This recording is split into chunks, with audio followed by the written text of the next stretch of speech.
Um, ano,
Good evening, everyone. Thank you for coming today to this public hearing on April 4th, 2019. I think quorum is here, so I'm going to call the meeting to order. Can we have the roll call, please, Clerk? Yes, Mayor Stewart in chair. Councillor Carr. Councillor DeGenova is not in her seat at the moment. Councillor Fry. Councillor Swanson. Councillor Hardwick is on medical leave. Councillor Wiebe. Councillor Boyle. Councillor Dominato is not, oh, there she is. Councillor Bly. And Councillor Kirby-Young is not here at the moment. You have quorum. Thank you. First, I'd like to acknowledge that we're on the unceded territories of the Musqueam, Squamish, and Tsleil-Waututh. And we thank them for having cared for this land since time immemorial. Of course, also want to thank our amazing staff team that makes us proud every day here at the city. So we have this little weird procedural thing that we have to go through first, which is in order to avoid procedural uncertainties which arose at previous public hearings due to loss of quorum while in committee of the whole, the city clerk has advised that while council is required under section 18.13 of the procedure bylaw to move a motion to go in the committee of a whole at public hearing, it is not required to sit as committee of the whole during the hearing. Therefore, it is her advice that the motion to go into committee of the whole be put to a vote and failed by the council. Would someone like to move a motion to go in the committee of the whole? Thank you. Councillor Bly. Councillor Wiebe, a second. All in favor? Whoa, good one. All opposed? Okay. Thank you. That motion has failed. Thanks. So just before we get to a staff presentation, I want to just go through the procedures here so everybody's clear. Speakers will have 5 minutes to make their comments and should limit their comments to the merit of the report being considered. And sometimes people drift along, but we try to steer them back in if that does occur. Speakers should also state whether they are in support or oppose the recommendations. Speakers may only speak once. Any additional comments, of course, can be submitted in writing to publichearing@vancouver.ca. Those speaking on behalf of 3 or more persons or 3 or more organizations will have to have up to 8 minutes to speak. The person or a representative of the organizations must also be present, though, and must not be speakers themselves. Finally, if council does not conclude hearing from all speakers this evening, we'll recess and reconvene the meeting on Tuesday, April 9th, here in City Council chambers at 3 p.m. So we do have, I think, 4 applications in front of us today, but staff have grouped them all into one presentation. So we're going to go through that presentation now. Thanks very much. And you're Ms. Seaton? Okay, great. So please go ahead. Okay. Good evening, Mayor and Council. My name is Matea Seaton, rezoning planner, and I will be covering 4 sites in this presentation.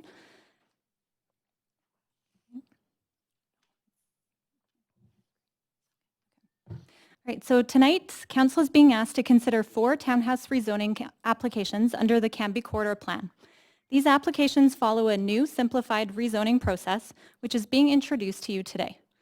The rezoning process has been developed to secure utilities upgrades which are required to accommodate additional growth within the Cambie Corridor and only applies to townhouse developments in this plan area. It differs from the usual rezoning process you are familiar with, as there is no form of development to review. All townhouse lots are being rezoned to an existing RM8A or RM8AN district schedule, which was created last year following adoption of the Cambie Corridor Plan. The intent to rezone all townhouses to the same district schedule was consistently communicated throughout the planning process. Currently, we have another 14 in-stream rezoning applications for townhouses under this new process, so you will be seeing more of them in coming months. So here's an outline for the topics covered in the presentation, and I will be starting with the policy context overview.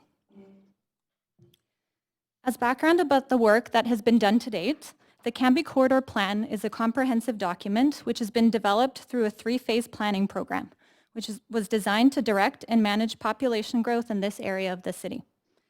It anticipates up to 51,500 additional residents approximately, and approximately 9,200 jobs by 2041.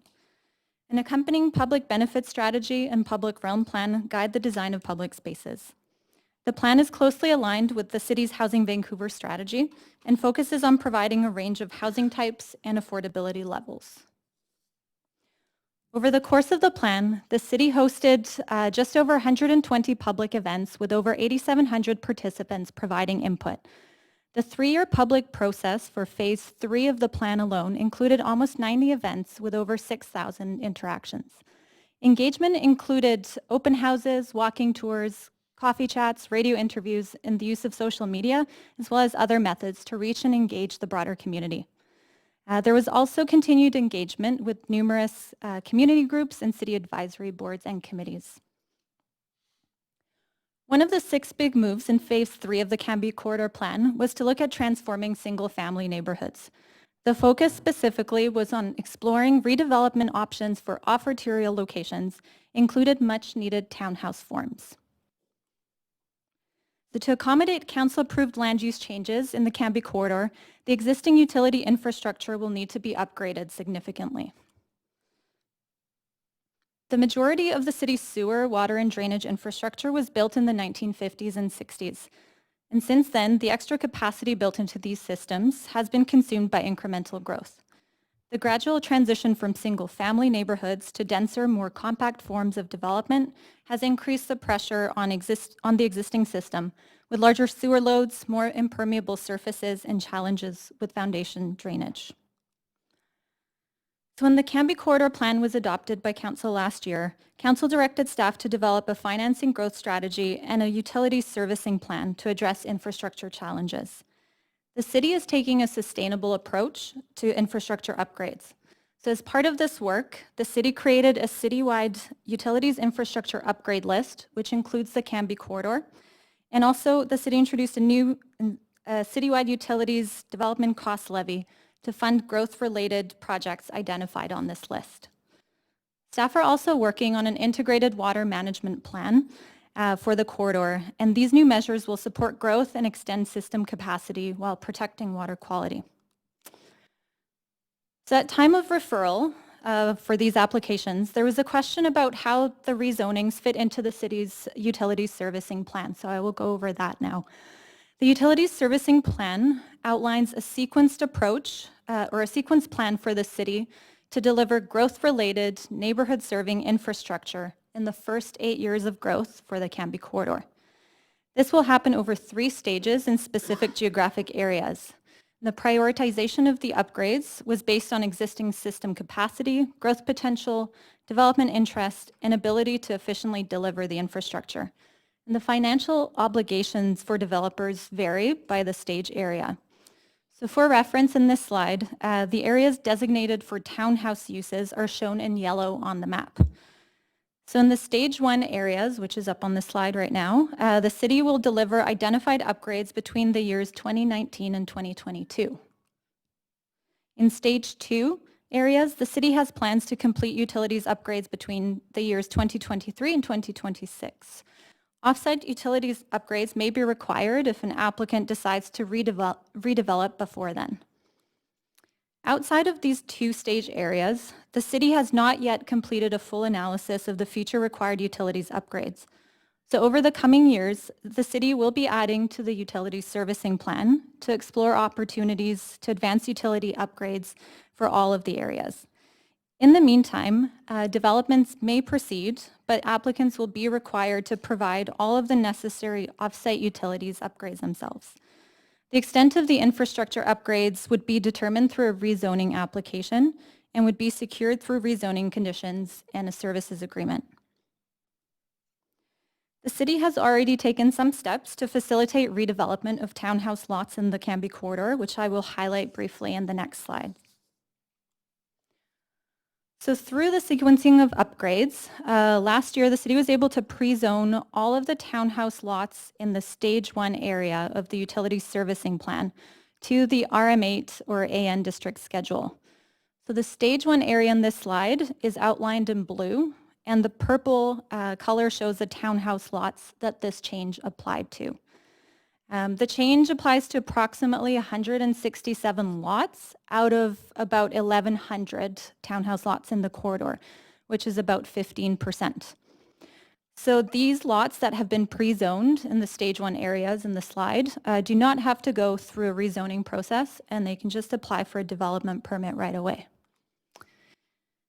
So as part of this pre-zoning initiative, staff did hold a focus group with townhouse developers and completed some testing of requirements to develop this new RM8A zone.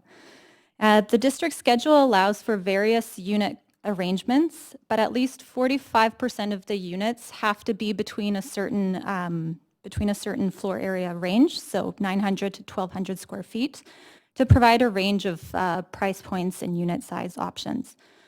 Townhouse developments could be considered up to a height of 3 stories at the street and up to 2.5 stories at the lane with an increased setback. The anticipated maximum permitted density that can be achieved is up to 1.2 FSR. So for all of the areas which have not been pre-zoned by the city, staff developed a new streamlined rezoning process to shorten application timelines and provide built form consistency.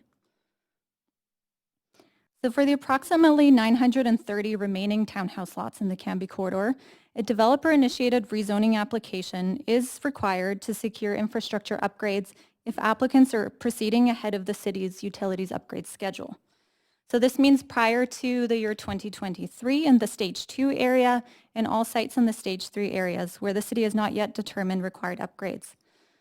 So the big difference between this process that we're introducing today and the typical rezoning process is that there is no form of development for you to consider and no architectural drawings, because these townhouses are expected to comply with the RM8A district schedule, which was created last year for the pre-zoned areas. And this was consistently communicated throughout the Cambie corridor planning process as well. The public will have an opportunity to comment on the specific form of development at the development permit stage. But for the rezoning, we primarily focus on securing the required utilities upgrades requirements. In terms of public notification for the rezoning applications, a site sign is being posted on the properties. The neighborhood is notified of the application as per the city standard practice, and staff are also creating a project webpage with contact information for rezoning planner. So due to the very recent and significant public consultation that was undertaken during the Cambie corridor plan, no public open house is needed for these rezonings. There was also a question at time of referral about who pays for the required utilities upgrades. So the developer would be responsible for funding all of these required upgrades, but their physical completion is dependent on the type of upgrade requested and could be completed either by the developer or the city. These townhouse projects will be required to pay a density bonus zone contribution under the RM8A or AN district schedule, which is required above the base density up to a maximum FSR of 1.2. There will also be a requirement for developers to pay the standard development cost levies, and both will be payable at time of building permit issuance. So moving on to the 4 specific sites before you today that we're asking you to consider. Their locations are shown in red on this particular map. So two of the sites are close to Queen Elizabeth Park. One is on King Edward Avenue and the other one is on West 28th. And the other 2 are further south along Oak Street, north and south respectively of 49th Avenue. All of the sites are currently occupied by single-family homes, and only one site of which currently has a secondary suite. The majority of residential units are currently tenanted, with the exception of the site at 6250 to 6410 Oak Street, which is item 3, where the houses we understand are vacant. So for the 4 sites combined, staff sent out over 3,000 notifications and received approximately 10 responses back in total for the four sites combined. The questions that came up generally related to process information, impacts of the proposed development on the neighbors, and when there will be an opportunity to comment on the specific form of development under the RM8A district schedule. So in conclusion, staff recommend that you approve the 4 townhouse rezoning applications before you today with the conditions outlined in Appendix B. All 4 townhouse applications follow a simplified process introduced today which rezones the sites to an existing district schedule instead of a new CD1 zone. All 4 sites comply with the Canby Corridor Plan. They respond to the Utilities Servicing Plan and will follow the existing RM8A district schedule and associated guidelines when developing the built form at the development permit stage. A yellow memo has been included to clarify that, as in all cases where we would rezone from one district schedule to another, there is no form of development for council to approve. Thank you. Staff are available to answer any questions. Thanks very much for that. Councillor Bly. Thank you, and thank Oh, sorry.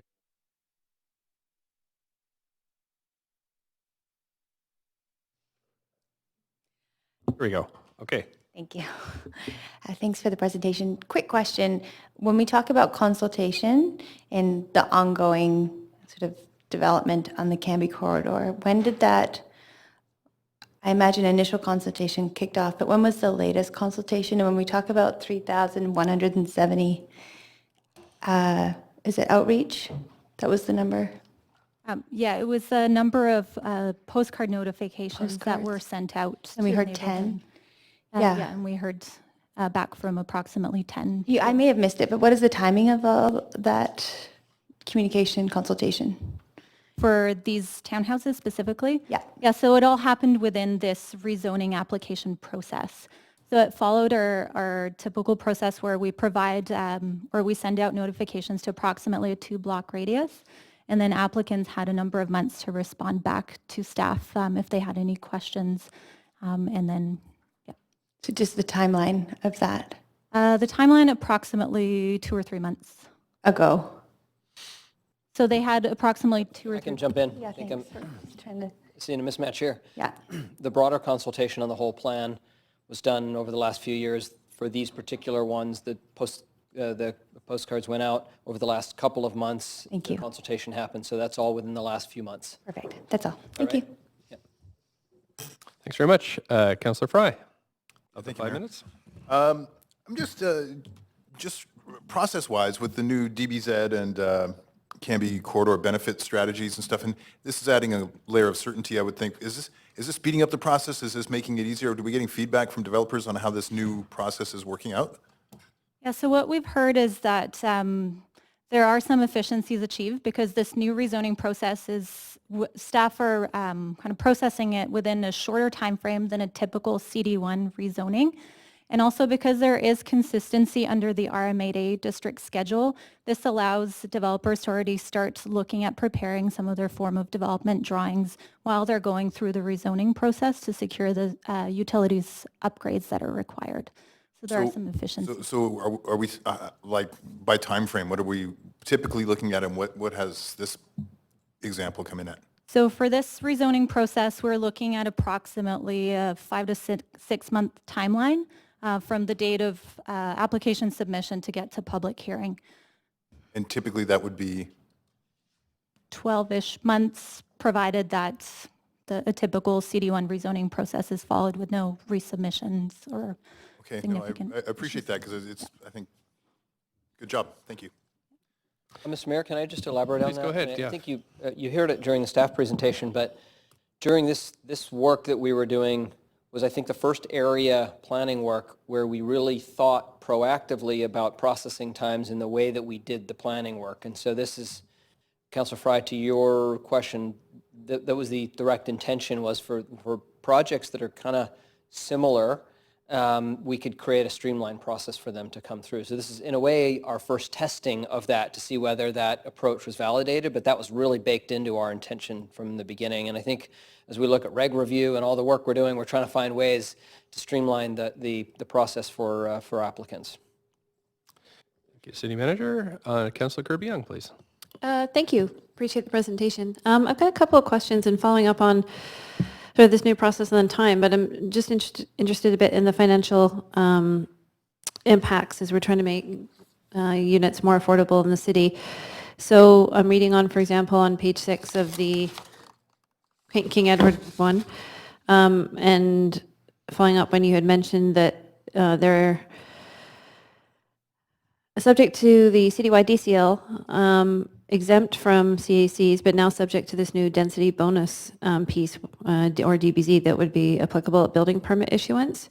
I'm just wondering how that applies to what a CAC would be. Are we looking at comparable costs, less costs because of this? How is this going to actually impact the costs that are levied onto the units?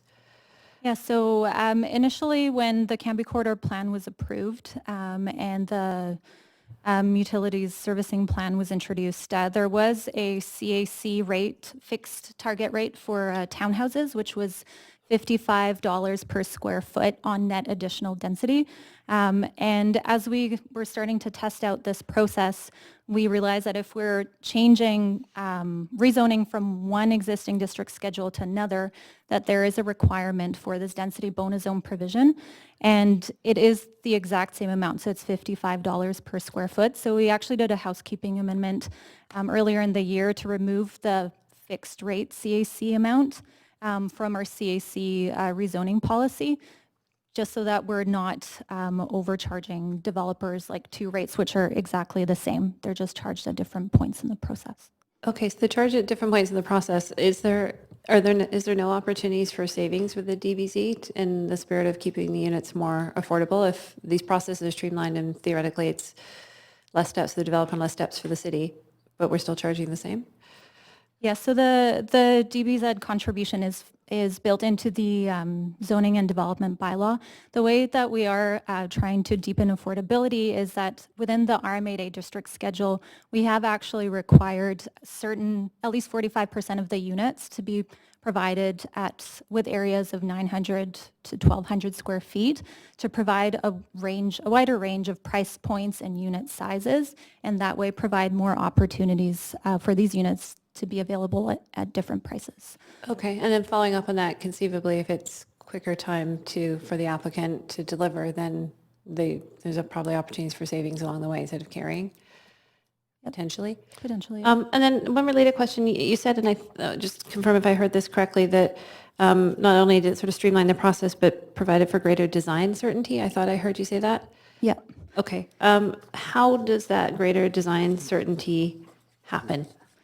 Yeah, so usually with a CD1 rezoning, the form of development goes through a more rigorous review because there often isn't as much certainty around some of the regulations with regards to, for example, specific setbacks or unit densities or FSRs.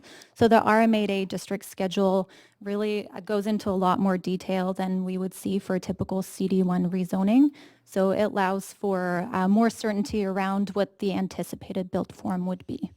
Okay, so just to be clear then, because I think you look at it two ways, and I think I'm getting some clarity now. So we're saying design certainty in terms of the buildable form for the applicant? That's what I hear you saying?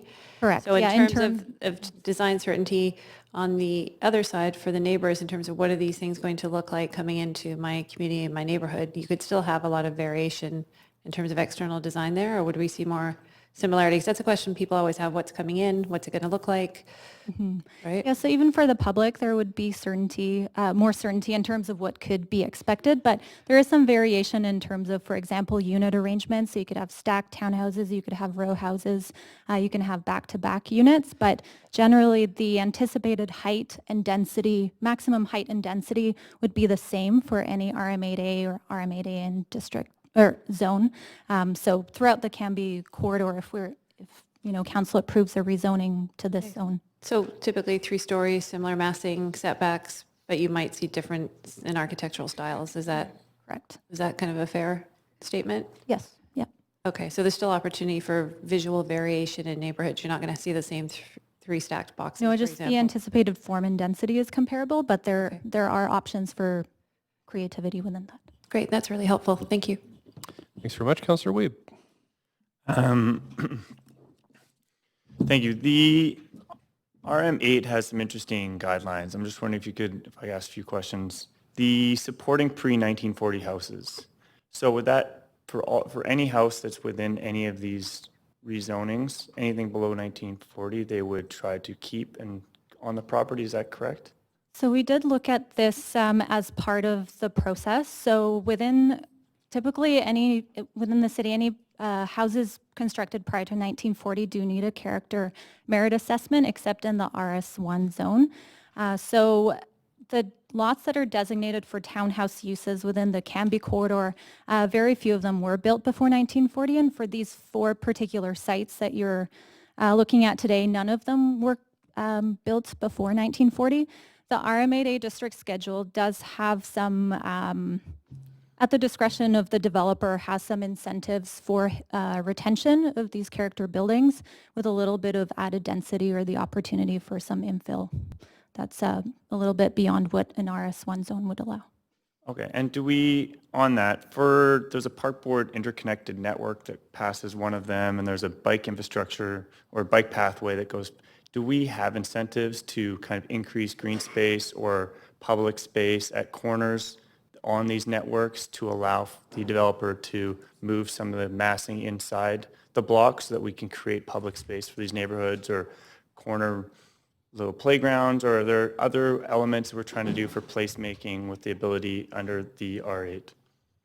So all of these townhouses are within the Canby corridor area, and there was a public realm plan that was adopted last year with the final Canby corridor plan. And this guides the design of kind of public spaces. So it outlines requirements for plazas, any mid-block connections and things like that. So developers would be expected to respond to the public realm plan and incorporate any of the aspects in there. So I believe two of the 4 sites before you today, we are actually seeking, as one of the conditions in Appendix B, we are asking for a statutory right-of-way for a mid-block connection as identified in the public realm plan. So we are achieving some of those objectives. But no setbacks on the ones on a bike lane or any of the others? So for bike lanes, for example, the site that's on West King Edward Avenue, that one in the public realm plan is identified as requiring some sort of cycling and walking connections. And that's in the public realm plan. So we have also secured a road dedication as part of the rezoning application to be able to construct that infrastructure. Okay, and then it says in the guidelines, existing trees should be kept, and we know that we're losing a lot of our urban forest canopy. But that doesn't sound very strong as policy. What is our policy to ensure that we are getting a close urban forest cover on any of these projects? So that is something that would be reviewed through the development permit process. So there would be a requirement for an arborist report, and all of the trees on site would be reviewed based on their condition, their suitability for retention, and we would explore that more through the development permit process. Okay, and the final one's on accessibility. I know that we're currently going through an accessible city strategy, so I'm just wondering how, as that strategy develops, it's being incorporated into the RM8 guidelines. So the RM8A guidelines were developed last year. So as part of the development of this district schedule, there were conversations around requiring some of the units to have an accessible path of travel. I think there was some discussion on Tuesday around this, and ultimately council did not vote to support this recommendation. So the work has been rolled into a wider citywide strategy on accessibility.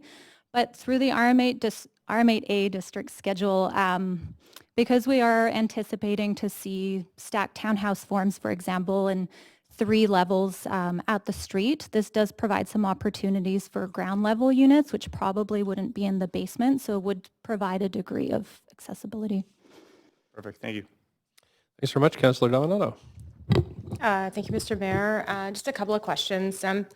Just wondering if you could speak to, with the townhouses proposals here before us, with our arterials, we're often looking at mid-rise and densifying around those arterials, particularly around transit hubs. Just curious about the choice of townhouses here versus mid-rise and as part of the planning process. If you could speak a little bit to that and elaborate on, because obviously the FSR is lower, so I'm just curious if you could speak to that. Yeah, so all of this was considered under the broader Canby corridor plan, and there was extensive consultation around what types and forms of housing we would like to see in, or the community would like to see in this location. So that was incorporated into the final plan. A lot of these areas which are designated for townhouses are supposed to provide a transition from higher density uses to surrounding single family neighborhoods. So it was deemed to be sort of an appropriate transition in scale, especially as you start moving towards the edges of the Canby Corridor plan as well. And just around because what I heard, and I think it's been reflected in our housing update, that we just had this week, was obviously we've talked a lot about purpose-built rental this last week, but also townhomes, and that we're not meeting our targets, and that I know for many families that's something that they want as an option, and there just hasn't been the supply. So just curious, do we see this as helping add to that supply, meeting those targets, and what can we anticipate in terms of over the next year? How many more would we be seeing coming to council? Yeah, so under the Housing Vancouver strategy, there is a 10-year target for the provision of approximately 5,000 townhouse units. So from my understanding, there's been about just under 300 townhouse units approved in the last 2 years, which is only about 6% of our 10-year target. So if these townhouse applications were approved and moved on to the development permit stage and the permit was issued, it would definitely help with meeting those objectives of the Housing Vancouver strategy. In terms of how many we can expect to see, I think that's difficult to say at this point, just because we're testing out a new simplified process. So right now we have seen a significant amount of interest. So there are 4 townhouse applications before you today. There are 14 more in stream, and there is interest for a number of other ones. So there will be more coming. As to the exact amount, I'm not entirely sure. Thank you. Thanks very much. Councillor Carr. Yes, thanks, Mayor Stewart. Yes, thank you for that very good introduction. Well, I haven't seen any of these kinds of rezonings yet. These are the first ones, so I really appreciate the detail in the presentation. My understanding is that this is arising out of very significant concerns that we in the city have had around water, sewers, rainwater, groundwater. In specific in this particular area, can you just summarize what those concerns are? So I think for the Canby Corridor overall, a lot of the existing infrastructure was built in the 1950s and 60s. So the 4 applications that are before you today are kind of in various parts of the Canby Corridor, but a lot of the sites are still on combined kind of sewer systems, and so that's something that needs to be kind of considered as well. We do have engineering staff here as well that can provide more context. Yes, I'd appreciate that answer. Thank you. Mayor, Council, Donnie Wong from the Integrated Water Management Branch. So all the applications, and in fact, all the applications within the Canby Corridor are subject to the city's rainwater management plan requirement, as well as groundwater management plan requirement. And that's in addition to any upgrades to create the capacity in our utility systems to support these developments. Yeah, great. I saw that one of the conditions of approval, Appendix B, in some, not all of them, but has rainwater management agreement covenants. We've got some requirements now for green roofs in multifamily dwellings and larger buildings. Do we ever encourage that in single-family dwellings as a means to rainwater management? Yes. So as part of the integrated rainwater management plan for the city, the intent is to have all single-family homes, all building types and applications comply with rainwater management plans. And we have a group, our Green Infrastructure Implementation Group, studying the rollout of that citywide. Certainly for the requirement for the Canby Corridor for all applications is test driving and piloting that requirement, and we're learning a lot from the groundwater management, the rainwater management plans that are being submitted. Right. But we definitely want to ensure that the types and tools for to manage water on the building sites are perform well and perform well over time. So the covenants around to support the maintenance and ongoing performance is important. Great. And my understanding is that these new measures are really being undertaken by the city because of the exigencies of climate change, with more extreme winter rain events, more extreme storm events, more rain in the summer, et cetera. That's really burdening our system. Absolutely. Our systems are already at capacity and with the existing levels of storm intensity, and climate change over time is going to only increase that loading and increase that pressure on our systems. Right. I have a final question that is an engineering question as well, so thank you, which has to do with, again, I was reading the conditions of approval, and notice the language is quite explicit around that the applicant has to provide service agreements such as they are designed and constructed and installed at no cost to the city. But then it goes through details which left me questioning whether they are building it or they're just paying for us to build it. There are options. And I think there was a slide on the staff presentation, and it really depends on the type of infrastructure and also the availability of city resources to undertake that work. Got it. So it really depends on a case-by-case basis and on the type of infrastructure. Great, thank you. Thanks very much. And that is it for questions. Any others from council? Okay, thanks very much. So now I guess we'll move into the official part of the public hearing and move to rezoning 1 on West King Edward Avenue. Clerk, could you please read out the application? This is an application by Shape Architecture to rezone 7696 West King Edward Avenue from RS1, One Family Dwelling District, to RM8AN, Multiple Dwelling District, to permit a townhouse development with a floor space ratio of up to 1.2. The form of development will be reviewed through a subsequent development permit process. Since being referred to public hearing, council has received 2 pieces of correspondence in opposition to the application. This represents all correspondence received up to approximately 5 p.m. today. Thank you very much. And we've heard the staff presentation, and we could hear from the applicant. If so, okay. But here to answer questions from council if that's needed. But we do have one person on the speakers list, Jack Sandu.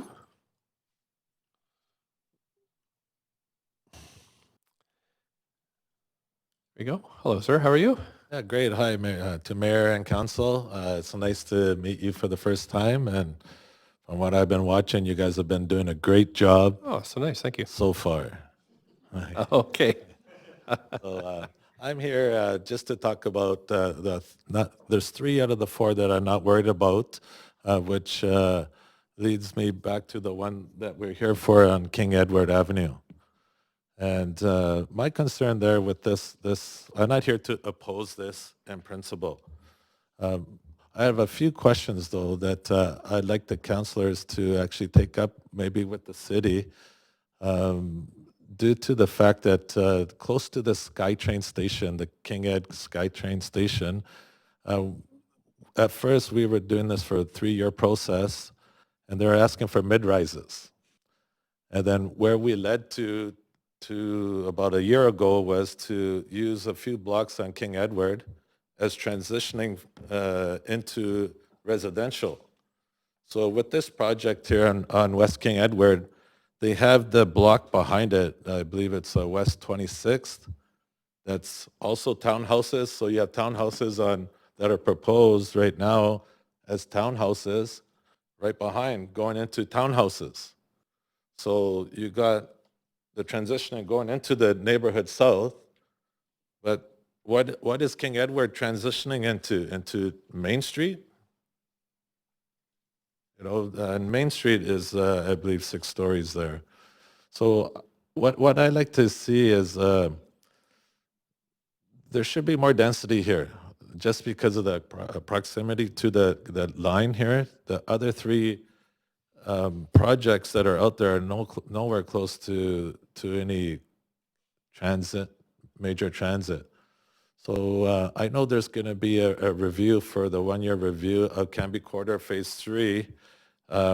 just to review to see what kind of activity has been taking place with Phase 3, and from what we see, there's 1,100 possible homes where only 167 have applied for rezoning or pre-zoning to rezone, which looks like the policy is failing.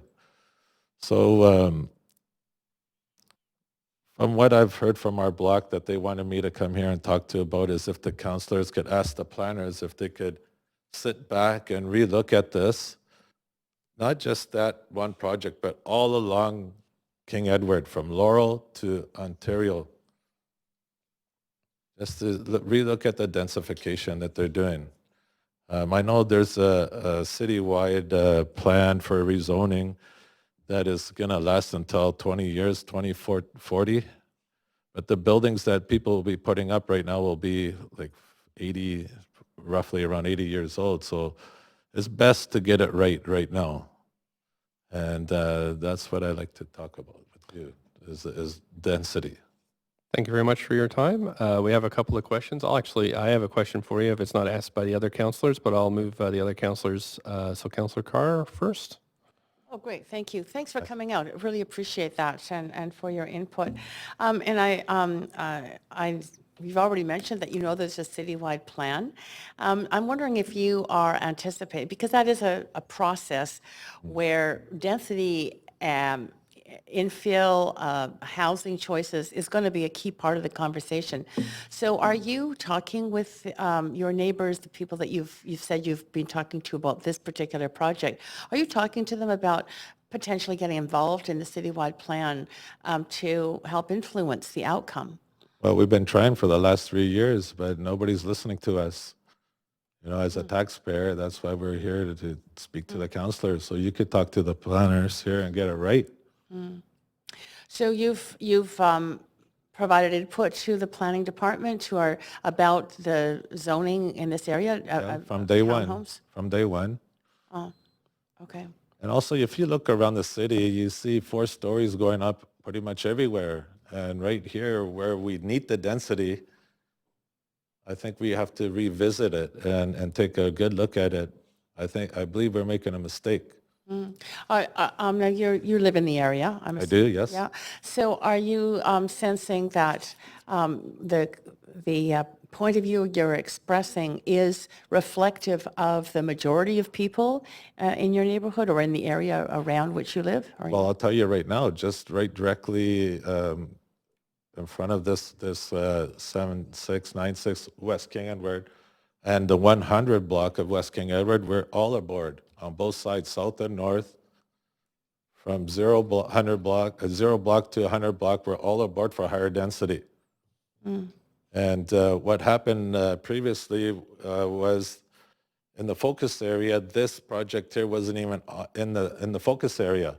And when we had the planners come out and do a walkthrough on our properties at 100 block, West King Edward, they said we were supposed to be the transition block. And after seeing what we had there, they added in this block here. So are you going to have a transitioning block going into another transitioning block, which would be the 100 block to this block here? You know, we feel that it should be 4 stories, not just on our blocks here, but all the way down to Laurel, just because of their proximity to the SkyTrain station. Great, thank you very much. You're welcome. Thanks, Councillor Fry. Oh, thanks, Mayor. Actually, I was seeking the same sort of clarity that Councillor Carr was seeking. It's not often, or at least so far, that we get this approach coming from residents in the immediate proximity. It's typically more of a like keep it smaller. So you're welcoming of additional density in this. Yeah, well, people have to listen to us. I don't know who you guys are talking to. We've been talking about this for years and years. What generally people, as long as I've been... I'm not saying you. As long as I've been elected, people tend to not necessarily come to speak to us to advocate for bigger. Well, we went to all of the workshops, all the quorums. We were everywhere, but they just, at the last, where we made some noise where they actually heard us was in the last process before the councillors voted to approve this, adopt the plan, was that if they weren't going to consider us as phase 2 density, we wanted to opt out of Cambie Corridor phase 3. And at that point, they said they're at the end of this process and it'd take too much time to change everything and whatnot. Well, as Councillor Carr alluded, you will have this opportunity to tease a lot of these out as we engage in the city planning process. I'm not sure that it'll necessarily impact this particular project because they've gone by the rules and they've invested their time and money and so forth to meet what we've already, or the previous council has prescribed, but I definitely appreciate and look forward to seeing you at the city planning once we kick that off. Thank you. Thanks, Mr. Sandhu. Thanks very much, Councillor Kirby-Young. Hi, Mr. Sadu. Thanks for being here. It's always great to hear perspectives. I was just curious. I want to understand. I think you alluded to it earlier, but just to understand where people are coming from. So you're a resident of the area. Are you in a? And you don't. This is up to you. You can answer if you like or not. But are you in a single-family home? Is this a neighborhood you've been in for a long time? Yeah. Are you connected to this project at all? Just helpful to understand context. I was born and raised in Vancouver, and I moved into this neighborhood, 100 block West King Edward, with my wife and 2 kids. We've been there for about 13 years.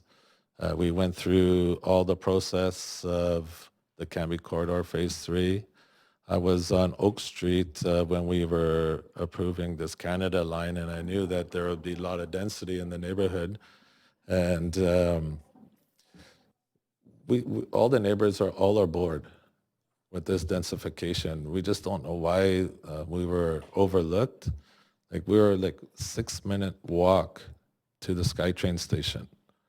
And then if we go like anywhere in the city where there's no transportation at all, you see all these buildings that should be on our properties.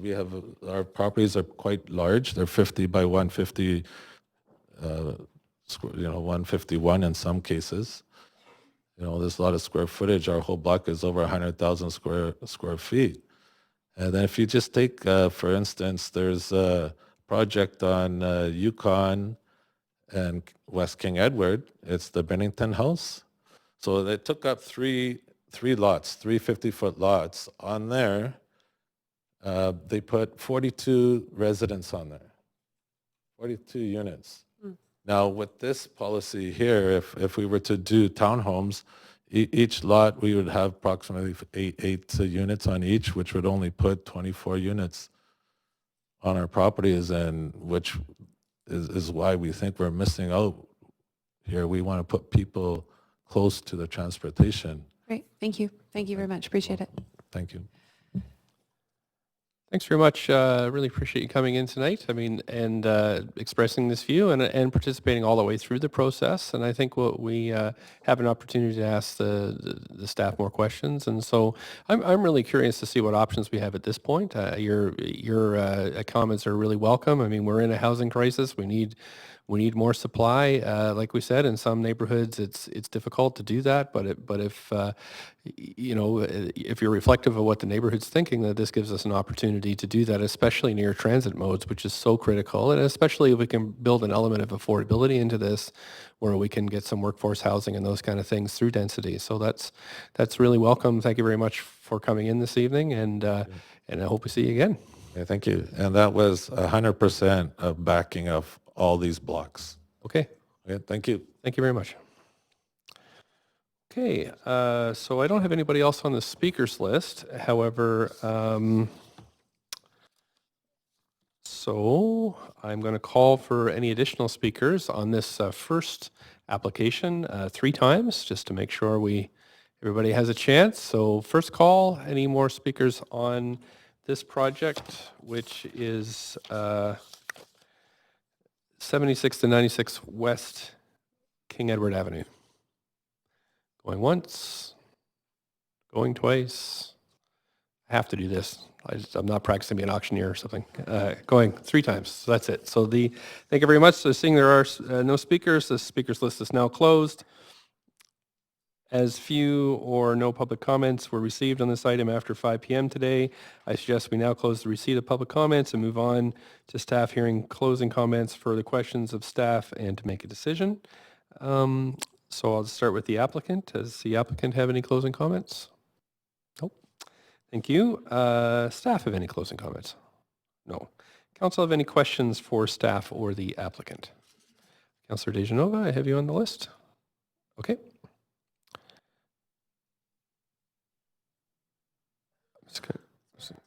Okay, sure. I actually have a question to staff. So just hearing the last speaker, what options are open for densification in this area now from this point forward if this is approved? Is this working? Is this working? Thanks. Yes, yep, please go ahead. What options are available for this site in particular? Yeah.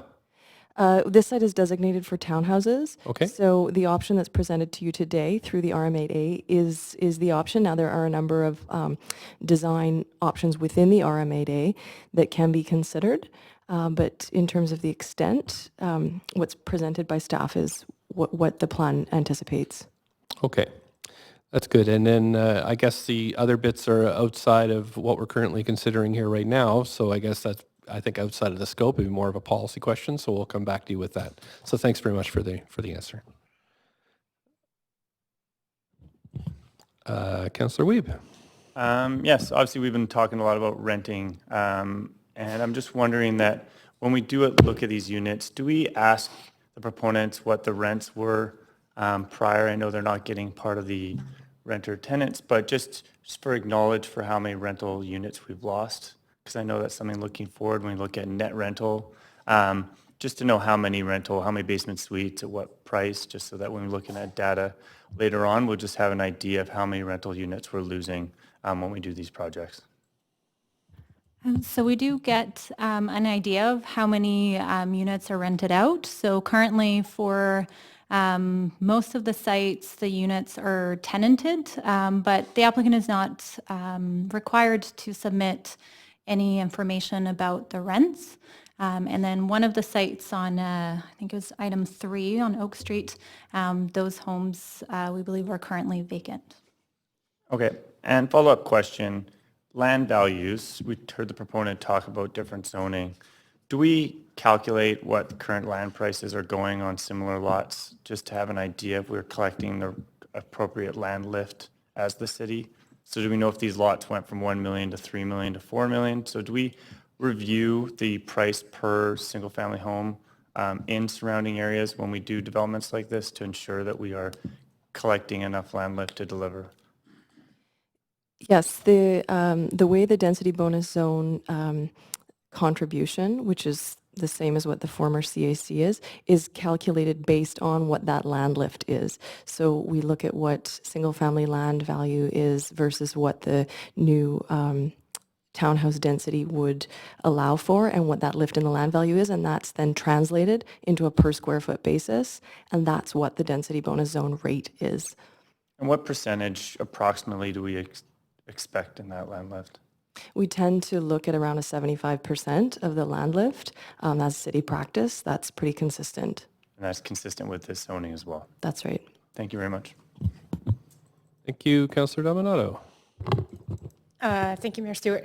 Just a quick follow-up question, I think, to Mayor Stewart's question earlier is, obviously, we've had some feedback this evening from residents around a desire to see more density, particularly around transit hubs. While we're dealing with this application this evening, I understand that this is what is contemplated in the current plan, but for other projects coming forward and applications, is that taken into consideration what we're hearing this evening? Is that sort of having more of those mid-rise, higher density around transit hubs? If you could just speak to that briefly.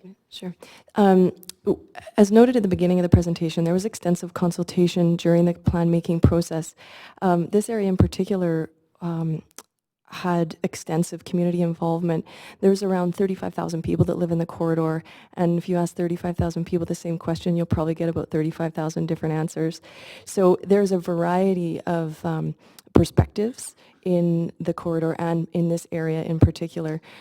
We did, as mentioned, a very extensive engagement in this area relating to this development application. So there were a variety of perspectives and concerns around heightened density, shadowing, impact to neighbors. So that was considered in the proposed plan. Thank you. Thanks very much. Councillor DeGenova. Thanks. A follow-up to Councillor Weeb's question. Two questions. First of all, in looking at land lift, when would that be calculated? So for instance, I understand that when I look at the City of Vancouver in the context of the amount of time that it takes to move forward with a rezoning application compared to other municipalities, at what point do we calculate those costs or charges, because they're not all the same? Is there a specific time frame that we calculate that? Because obviously a project that was sort of at the lower range of the time frame would then be less if we were doing that right at the end. So one of the benefits of creating a density bonus zone is that it creates a lot of certainty for both the developer and the community in terms of what they can expect. But we are coming up with a one-size-fits-all approach. And we do review that annually, however, to make sure that the rate that we are charging reflects current market conditions. So it is calculated sort of at one point in time and then revisited annually to ensure that the rate is still reflects those market conditions. So it's not on a month-to-month type time frame. Okay, thank you. And looking at the one-family dwelling RS zones, I'm assuming that this likely started this project before the duplex zoning came through. Would that at all, has staff calculated, add to the land lift if it were to be calculated today differently as to the evaluation or assessment of the land, considering it would allow for 2 strata homes on one single-family lot? Approximately a 33 by 125. Maybe I could jump in here, through the mayor, if I might. Just to make sure we're clear, we don't, and correct me if I'm wrong, we don't calculate the land lift on each of these projects. This is the kind of a fixed rate CAC area, so we calculate it for the area. We set a rate, and then everyone must pay that rate, and then we evaluate that. It was what was mentioned is we evaluate that on an annual basis. So each of these have the same fixed rate CAC that they pay per square foot based on what the uplift expectation is for that zone, and then that's what we redo every year. I appreciate that. I certainly was pushing for the fixed rate CAC. I was just concerned by perhaps some of the questions, that if there weren't other questions to talk about the fixed rate, that it could seem that some projects were charged differently. So I'm confident that this fell within that. Thank you. Thanks very much. Councillor Wiebe. Yeah, a quick follow-up on that. I know that this is paid when the rezoning is completed or when the DP is completed. But is there a lag between, we heard that some projects got completed and then they waited 10 years before building. So they're paying a lower fee and then they're building much later. Is there a lag, or do we charge it at the final date of construction?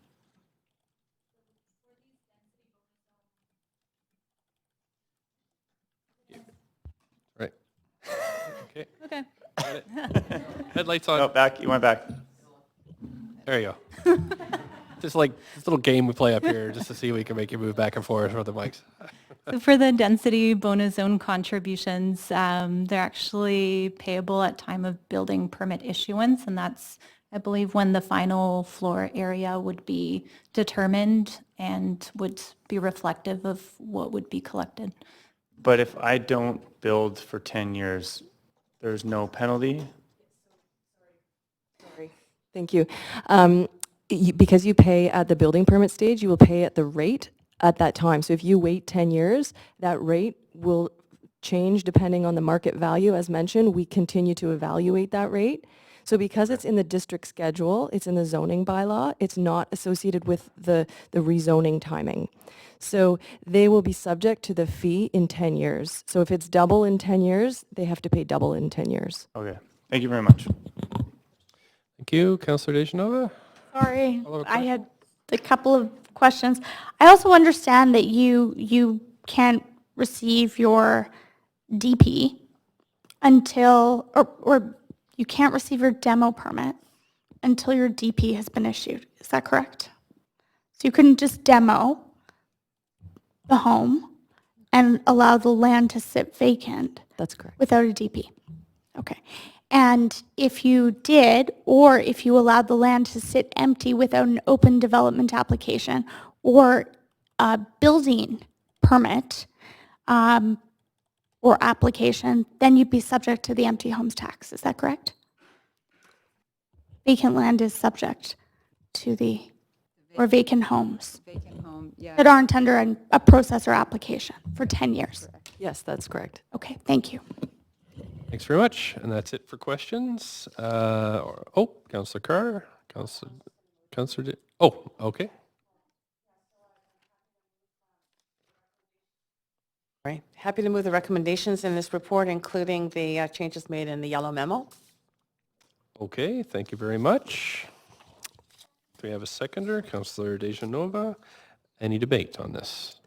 Oh, sorry, I will continue. Yeah, great, thank you. Yeah, I'm very pleased to see the way in which we are as a city handling, and it's through specific applications like this, handling the changes that are required in terms of maintaining and improving to meet the needs and the future needs of population growth, increased development, and the exigencies of climate change in terms of specifically our water and sewer systems. So yeah, that's really what this is about. And yeah, it was really interesting for me to read all the new conditions of approval that we're getting in these applications. And I'm happy to see also the requirement for rainwater management covenants on the properties. Just wanted to make sure that we acknowledge that there was a lot of public involvement in the Canby Corridor Phase 3 plan, and a lot of push from the public to get going on it. We went through phases 1 and 2, and then people in the surrounding areas were really wanting to be part of sort of a new development, the sort of new expanded area for development. Not everybody, as obviously as we can see, is necessarily happy with the level of density, but in general, there was very broad public acceptance, and particular, lots of people did come to say they really did like the change in height and density, moving down from the greater height and density on the actual arterials, moving into the single-family home areas. I'm particularly happy to see the streamlining of the rezoning process through this actual zoning having so much more detail, so that we are getting development permits and the rezoning applications done. If the statistics in the beginning of this presentation are right, in half the time, 6 months instead of 12 months, that's, I think, good news for the city and certainly for those people investing in the development of properties in the city. So I'm very happy to support. Thank you very much. I don't see anybody else on the list, so I can call the vote. Oh, sorry, Councillor Dejanova, you're okay. I'll clear that. I can't even take myself off. It puts. Oh, weird, hey? Okay, so I'll call the vote on this one. Say, Councillor Swanson. Would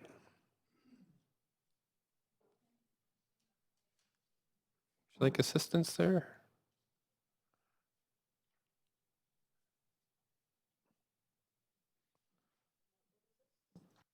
Just waiting. There we go. Okay, so that's unanimous. Thank you very much. Okay, on to rezoning number 2. Clerk, could you read out the application and summary correspondence, please?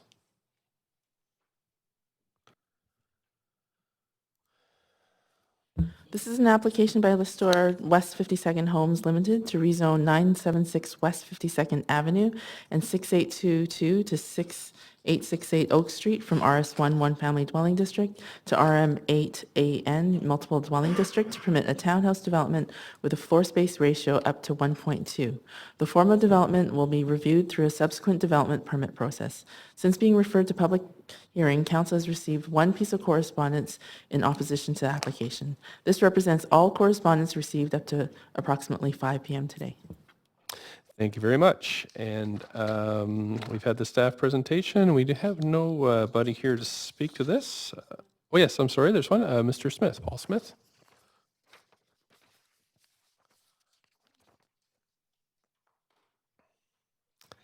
Mr. Smith, you have up to 5 minutes, and we'll just raise the podium up there for you, and please start whenever you feel like you want to. So I want to bring us back to what Mr. Sandhu said. So there's a density problem with that part of Vancouver. So why can't we put more people in those areas? I'm asking this. Well, we're just hearing from you tonight. You don't ask us questions this time around, but this is something we will talk to staff about, so please. I have an alternative. Like to hear it.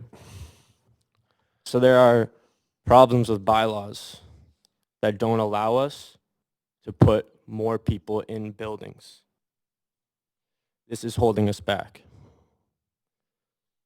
So what I'm going to put forward is to break these bylaws so we can fit more people. And maybe to fit even more people, we put people, we take away the privacy that they have. Kind of like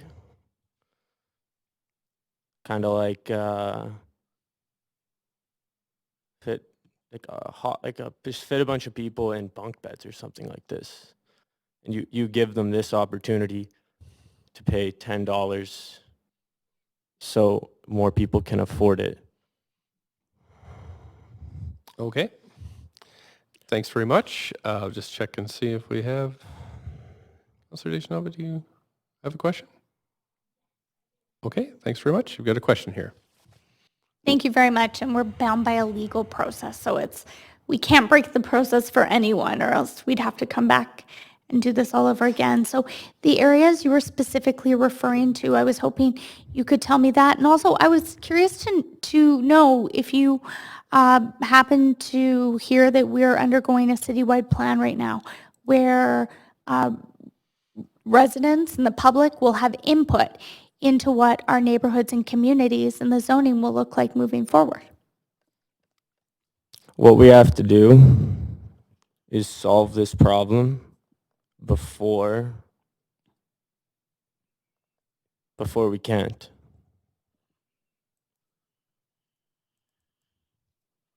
So we can easily do this if we just change the plan and do a little extra work. We'll have a better city for it. Thank you. Thanks very much for your time this evening, and that's it for questions for you. So, am I allowed to ask questions? Nope. We're hearing from you this time. Council has asked you a question, and so unless you have anything else you'd like to add, that's it for this evening. Okay. Yeah, I can't. Thank you very much. Okay, so now seeing no speakers on the speakers list, no other speakers, I'm going to call for speakers 3 times to see if there's anybody else that wants to speak to this specific application on West 52nd and Oak Street. So calling once, calling twice, calling 3 times. Thanks very much. So seeing there are no speakers, the speakers list is now closed. As few or no public comments received on this item after 5 p.m., I suggest we now close the receipt of public comments and move on hearing closing comments and making a decision. Everybody okay with that? Okay. I'm not sure if the applicant's here, but do you have any closing comments from the applicant? Seeing that? Okay, thank you very much. Staff, we're okay? Okay. Any questions from council? I don't see anybody in the list. Can I have somebody move? Councillor, there we go. Councillor Dejanova. Thank you very much, and also very aware of some of the comments that were made earlier today, and also the comments of the speaker. It's important that we do look at making sure that we are maximizing our abilities in neighborhoods throughout the city of Vancouver to house as many residents as possible, looking at affordability, but also the character of each of our neighborhoods. We're undergoing a citywide plan right now, but I think that certainly in looking right now at the policies that this particular site fits. It fits within the Canby Corridor Plan, fits within the their servicing plan, the district schedules, the guidelines, green building policies for rezonings, and the community amenity contributions. I also think that this type of housing, understanding just recently this week, very fresh in my head, some of the numbers, that this is the type of housing that we are lacking that right now, especially in the city of Vancouver, for families that we require. And for those reasons, I will be supporting this. Thanks very much. And so I take it you moved the motion. We need a seconder. Moved it and supported it. Yeah. Thank you. And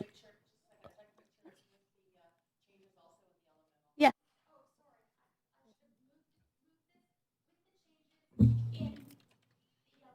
And you're okay with seconding that, Councillor Carr? Yes. Okay, good. We're excellent. Thank you. Any other, don't see any other speakers, so councillors to speak, so we can call the vote on this one.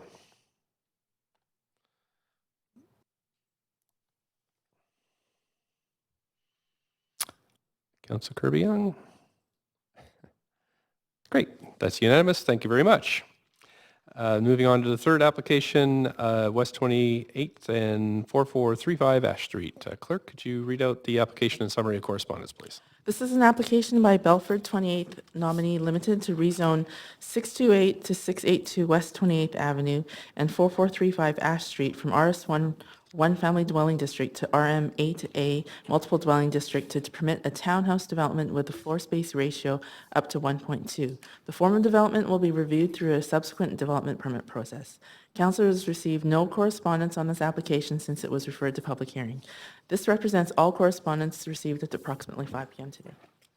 Thanks very much. And I have no one on the speakers list this time, so I'm going to move directly to calling, see if anybody would like to speak to this. So I'll call the first time. Would anybody like to speak to this application for West 28th and 4435 Ash Street? Going once, going twice, 3 times. Okay, so thanks. There's no speakers, so we're going to close the speakers list now. I suggest now that we close the receipt of public comment since we haven't received anything after 5 p.m. Looks like everybody's okay with that. And any closing comments from the applicant? I think we're good. Okay, thanks, staff. Nope. And any council questions? I'm just going request to speak. Councillor Dejanova on here. Nope, I was prepared to move a motion. Okay, I don't see anybody else on the list, so please go ahead.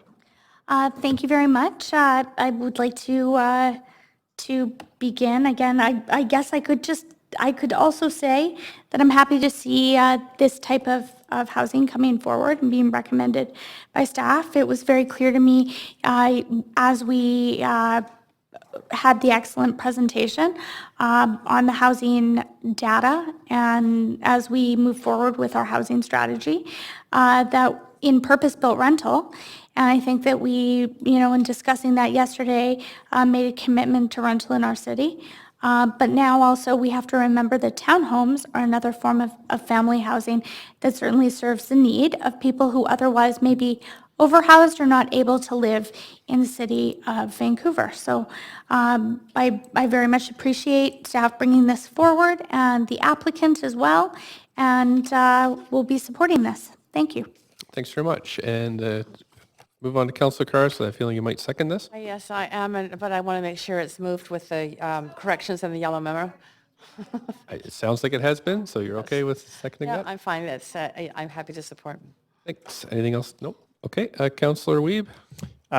Yes, I'm happy to support. I do hope that staff and the proponent looked that this is connected to the internet network concept that was just approved by the Vancouver Park Board, and there's 2 small spaces in the public realm plan showing green space nearby, so maybe this is a good option to create a public space on a bike network or create a space between those public things. So it looks like there's an opportunity maybe moving forward to create an element here with the kind of adjoining properties. So I'm supportive and I look forward to what this looks like when it's built. Thank you.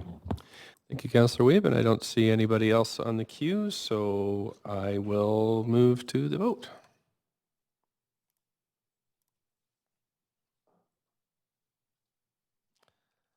Councillor Bly. Thanks. That's good. Unanimous. Thanks very much. We'll move on to rezoning application 4 on Oak Street. Clerk, could you please read out the summary correspondence and the application? This is an application by Oak Street Project Holdings Incorporated to rezone 6250 to 6410 Oak Street from RS1, one family dwelling district, to RM8AN, multiple dwelling district, to permit townhouse development with a floor space ratio up to 1.2. The form of development will be reviewed through a subsequent development permit process. Council has received no correspondence on this application since it was referred to public hearing. This represents all correspondence received up to approximately 5 p.m. today. Right, I have nobody on the speakers list, but I am going to call then for anybody that would like to speak to this item. Please come forward. Going once, twice, 3 times. Thanks very much. Seeing there are no speakers, the speakers list is now closed. And since we've had no items received of correspondence after 5 p.m., we'll close now the list for public comments and move on to hearing closing comments and to make a decision. Does the applicant have anything they'd like to add? Thank you very much. Staff, we're good. Thank you. Council, I've got a request to speak here. Councillor Kirby-Yung. Thank you very much. I was going to say I'm happy to move the motion with the changes as noted in the yellow memo and speak in support because we have such a low housing or townhouse stock in the city, and it certainly provides a viable option for people in terms of a diverse housing mix and allows people to be part of neighborhoods they wouldn't necessarily be able to otherwise with the space that they need. So I'm happy to support it. Thank you very much. And have a seconder for that? Thank you, Councillor Dominato. And anybody else like to speak to it? Nope. Okay, thanks very much. So we'll vote on this one too.